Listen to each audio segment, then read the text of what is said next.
ดำเนินการซอยเหลือเยียวยาผู้ที่ได้รับผลกระทบในช่วงของการอพยพจากเหตุสถานการณ์ชายแดนไทยกัมพูชากันแน่นะครับโดยที่จังหวัดบุรีรัมย์ครับมีการอนุมัติเงินเยียวยาครอบครัวผู้เสียชีวิตระหว่างการอพยพจากเหตุปะทะตามแนวชายแดนในรอบที่2ครับโดยจ่ายเงินรายละ 200,000 บาท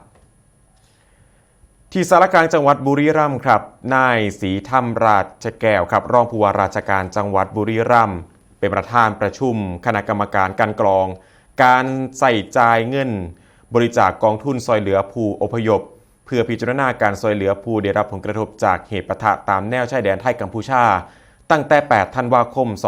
2568 เป็นต้นมาซึ่งที่ประชุมได้มีมติเห็นชอบจ่ายเงินเยียวยาผู้เสียชีวิตจากเหตุการณ์ดังกล่าวรายละ 200,000 บาทรวม9 รายแบ่งเป็นผู้ป่วยเสียชีวิตระหว่างส่งต่อรักษา4 รายเสียชีวิตที่บ้านนะครับ1 รายเสียชีวิตระหว่างอพยพ3 รายและสมาชิกชุดรักษาความปลอดภัยหมู่บ้านเสียชีวิตคณะปฏิบัติหน้าที่1 รายนอกจากนี้ยังอนุมัติเงินซอยเหลือผู้บาดเจ็บ1 รายซึ่งเป็นชรบได้รับบาดเจ็บจนสูญเสียนิ้วระหว่างซอยเหลือชาวบ้านขุดหลุมลบภัยเป็นจำนวนเงิน 100,000 บาทพร้อมกันนี้ที่ประชุมยังอนุมัติเงินซอยเหลือด้านการเกษตรกรณีพื้นที่เพาะปลูกเสียหายบ่สามารถฟื้นฟูได้กำหนดอัตราการซอยเหลือเป็นแปลงข้าวให้ละ 1,340 บาทให้พืชให้พักให้ละ 1,980 บาท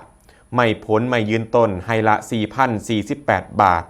ซึ่งในการอนุมัติเทื่อนี้เป็นเงินซอยเหลือด้านอื่นๆรวมทั้งเบิด 266,452 บาทครับ